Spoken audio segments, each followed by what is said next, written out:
Hallo, willkommen zum Deutschen Hörverständnis-Konversationspodcast. Ich bin Matteo. Und ich bin Sophia. Schön, dass ihr wieder dabei seid. Ja, wirklich schön.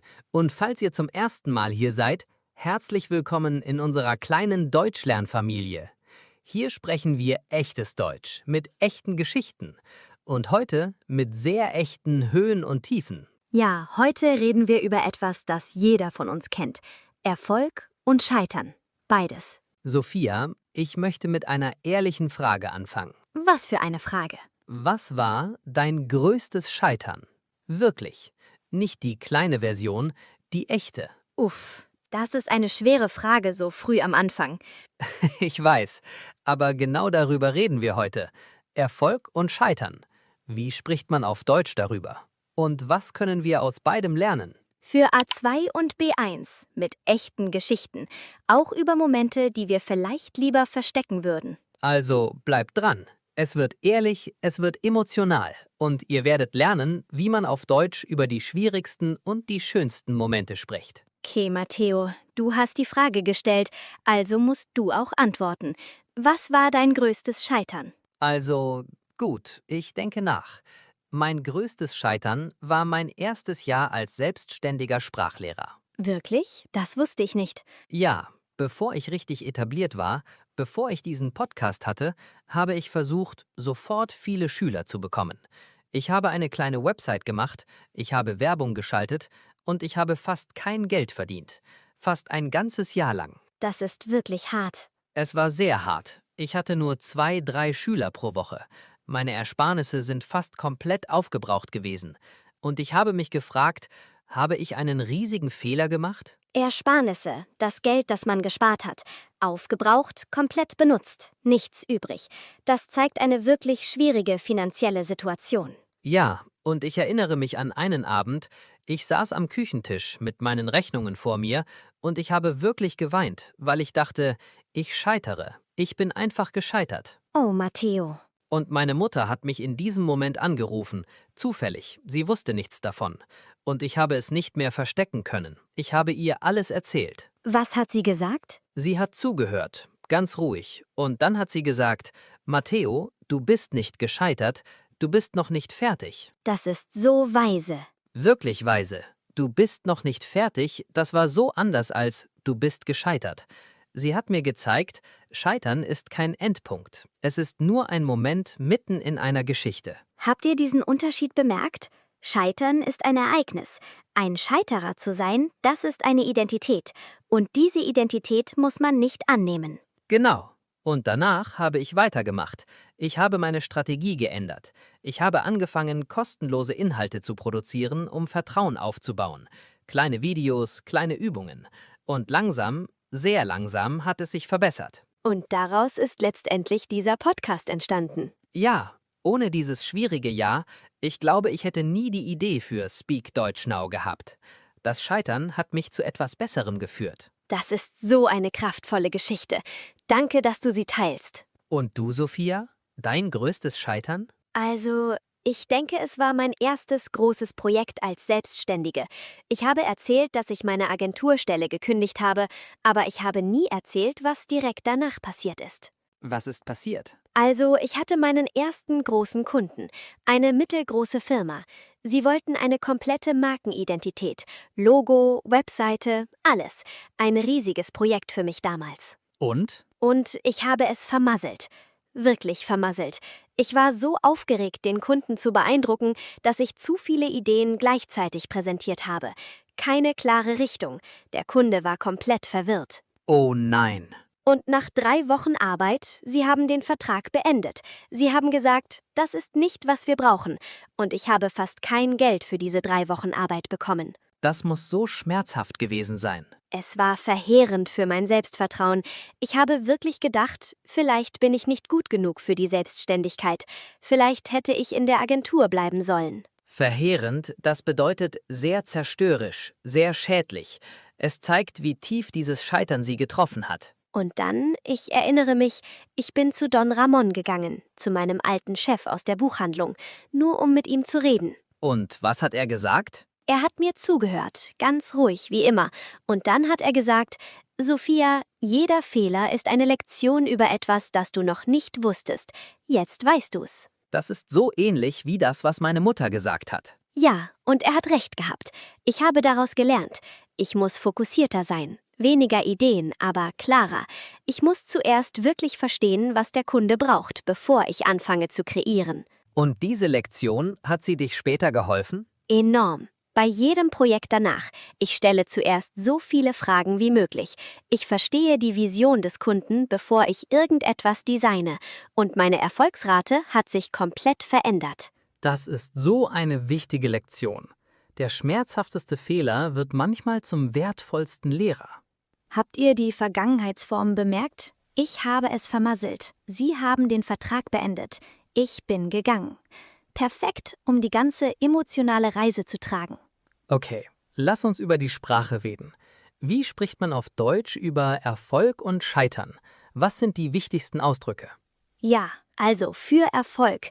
Ich habe Erfolg gehabt. Ganz direkt. Oder es ist mir gelungen. Das bedeutet, ich habe es geschafft. Gelungen, das Partizip von gelingen. Etwas gelingt mir. Es funktioniert, es klappt. Es ist mir gelungen, meinen Job zu wechseln. Sehr elegante Formulierung. Und ich habe mein Ziel erreicht. Das kennen wir schon aus der Ziele-Episode. Man hat das erreicht, was man wollte. Und dann für Scheitern, ich bin gescheitert. Direkter, ehrlicher Ausdruck. Oder es hat nicht funktioniert. Etwas weicher. Scheitern, ein starkes Wort, aber ein sehr ehrliches. Es bedeutet, man hat es versucht, aber es hat nicht geklappt. Man muss keine Angst vor diesem Wort haben. Und ich habe einen Fehler gemacht. Ich habe es vermasselt. Das ist umgangssprachlicher, aber sehr natürlich. Und dann, ich habe daraus gelernt. Das ist der wichtigste Satz nach einem Scheitern. Es zeigt Wachstum.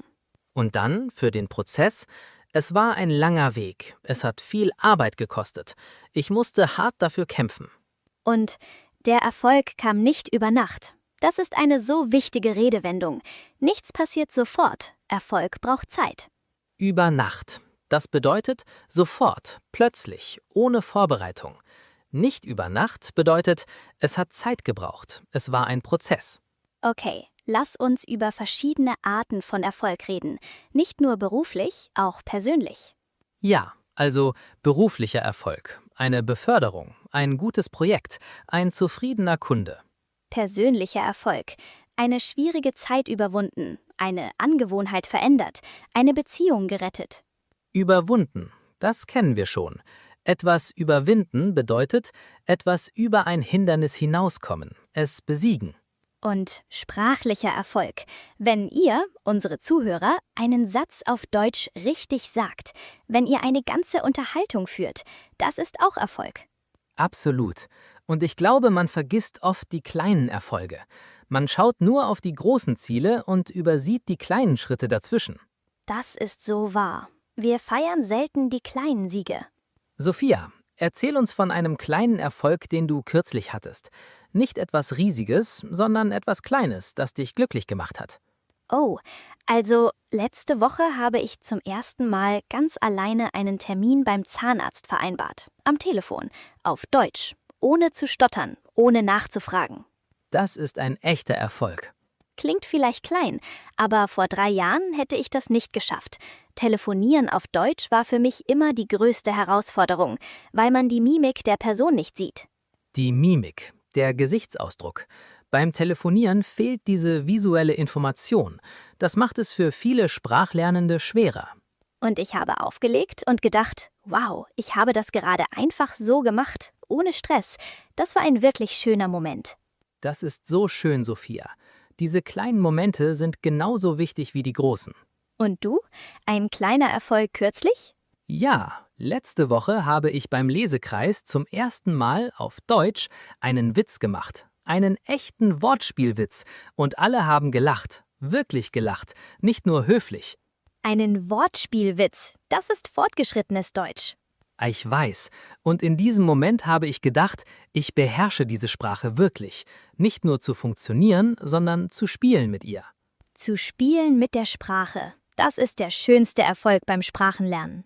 Beherrschen. Das bedeutet, eine Sache wirklich gut können, Meister von etwas sein.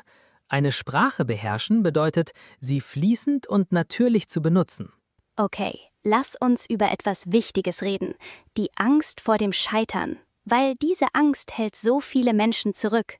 Ja, und das ist auch beim Deutschlernen so wichtig. Also, viele Menschen haben Angst, Deutsch zu sprechen, weil sie Angst haben, Fehler zu machen. Sie haben Angst zu scheitern vor anderen Menschen. Und genau diese Angst ist es, die uns oft am meisten zurückhält. Nicht der eigentliche Fehler, sondern die Angst davor. Zurückhalten. Jemanden davon abhalten, weiterzugehen. Die Angst hält uns zurück. Sie stoppt uns, bevor wir überhaupt anfangen. Und ich glaube, die einzige Lösung ist, diese Angst direkt anzuschauen. Zu verstehen, Scheitern ist normal. Jeder scheitert. Jeder Meister war einmal ein Anfänger, der viele Fehler gemacht hat. Das stimmt so sehr. Und wenn man diese Wahrheit wirklich versteht, die Angst wird kleiner. Genau. Und deswegen unser Motto hier bei Speak Deutsch Now: Fehler sind Freunde. Weil Fehler der Weg zum Erfolg sind, nicht das Gegenteil davon. Okay, lass uns über verschiedene Reaktionen auf Scheitern reden. Was macht man, nachdem man gescheitert ist? Also Reaktion 1, man gibt auf. Ich gebe auf. Das ist manchmal verständlich, aber selten die beste Lösung. Reaktion 2, man versucht es genau gleich nochmal, ohne etwas zu ändern. Ich versuch's einfach wieder. Auch nicht immer effektiv. Reaktion 3, und die beste, glaube ich. Man reflektiert, man lernt und man versucht es anders. Ich analysiere, was schiefgelaufen ist, und dann probiere ich einen neuen Weg. Schiefgelaufen. Das Partizip von schiefgehen. Etwas ist schiefgelaufen. Es ist nicht so passiert wie geplant. Es ist falsch gelaufen. Und diese dritte Reaktion, das habe ich gemacht nach meinem schwierigen ersten Jahr. Ich habe reflektiert, ich habe meine Strategie geändert und ich habe es anders versucht. Und ich genauso nach dem gescheiterten Projekt. Ich habe meinen Ansatz komplett verändert. Ansatz, die Herangehensweise, die Methode. Ich habe meinen Ansatz geändert. Ich mache die Dinge jetzt anders. Okay, lass uns eine praktische Übung machen. Ich möchte, dass wir eine echte Konversation über Erfolg und Scheitern durchspielen. Ja, los. Also, jemand fragt dich, erzähl mir von einem Moment, wo du wirklich gescheitert bist. Und was hast du daraus gelernt? Also mein größtes Scheitern war mein erstes Jahr als selbstständiger Lehrer. Ich hatte fast keine Schüler und finanziell war es wirklich schwierig. Ich dachte damals, ich hätte einen riesigen Fehler gemacht. Aber ich habe daraus gelernt, dass ich meine Strategie ändern musste. Weniger auf Werbung setzen, mehr auf echten Wert für die Menschen. Und aus diesem Scheitern ist letztendlich dieser Podcast entstanden. Also im Nachhinein bin ich dankbar für diese schwierige Zeit. Perfekt. Habt ihr die Struktur gehört? Das Problem, die Emotion, die Lektion, die positive Wendung. Das ist eine wunderbare Struktur für Erfolgsgeschichten. Und im Nachhinein kennen wir schon. Man schaut zurück und sieht die positive Seite eines schwierigen Moments. Jetzt ich. Erzähl mir von deinem größten Erfolg. Was hat er dir bedeutet? Mein größter Erfolg war, meine eigene Designagentur aufzubauen, nachdem ich vorher komplett gescheitert war mit meinem ersten großen Projekt. Es hat mich wirklich viel Mut gekostet, weiterzumachen, aber Schritt für Schritt habe ich neue Kunden gewonnen, ich habe mein Handwerk verbessert und heute läuft mein Geschäft wirklich gut. Für mich bedeutet dieser Erfolg nicht nur beruflichen Erfolg, er bedeutet, dass ich an mich selbst geglaubt habe, auch als es schwer war. Das ist so inspirierend, Sophia. Und es hat mich Mut gekostet. Das ist so eine schöne Formulierung. Etwas kostet Mut. Es braucht Mut, um es zu tun. Und jetzt seid ihr dran. Pausiert den Podcast. Denkt an euer größtes Scheitern und euren größten Erfolg. Erzählt beide Geschichten, laut, auf Deutsch. Benutzt die Struktur. Was ist passiert? Wie hast du dich gefühlt? Was hast du gelernt? Das hilft euch, eine echte, tiefe Geschichte zu erzählen. Okay, lass uns noch über eine letzte wichtige Sache reden.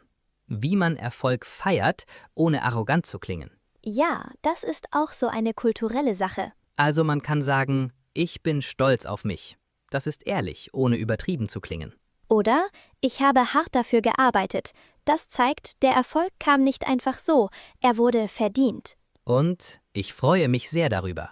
Sehr natürlicher Ausdruck von Freude, ohne Prahlerei. Verdient. Man hat sich etwas verdient durch harte Arbeit. Es ist kein Zufall, sondern das Ergebnis von Anstrengung. Und ich glaube, Erfolg feiern ist wichtig. Man muss nicht bescheiden sein bis zur Selbstverleugnung. Man darf stolz sein. Absolut. Wir haben so oft über Bescheidenheit geredet, aber Stolz auf die eigenen Erfolge ist auch gesund. Und das gilt fürs Deutschlernen genauso. Wenn ihr einen Satz richtig sagt, wenn ihr ein Gespräch führt, seid stolz darauf. Feiert diese Momente. Okay, lass uns jetzt zusammenfassen. Was haben wir heute gelernt? Erstens, Ausdrücke für Erfolg. Ich habe Erfolg gehabt. Es ist mir gelungen. Ich habe mein Ziel erreicht. Ich bin stolz auf mich. Zweitens, Ausdrücke für Scheitern. Ich bin gescheitert. Ich habe es vermasselt. Es hat nicht funktioniert. Ich habe daraus gelernt. Drittens, der wichtige Prozess. Der Erfolg kam nicht über Nacht. Man analysiert, was schiefgelaufen ist, man ändert den Ansatz, man versucht es anders. Viertens, die kleinen Erfolge. Nicht nur die großen Ziele zählen. Ein Telefonat auf Deutsch, ein Witz, der funktioniert hat. Auch das ist Erfolg. Und fünftens, das Wichtigste. Scheitern ist kein Endpunkt. Es ist ein Moment mitten in einer Geschichte. Man ist nicht gescheitert, man ist noch nicht fertig. Du bist noch nicht fertig. Das ist so ein schönes, kraftvolles Motto. Für alles im Leben und besonders fürs Deutschlernen.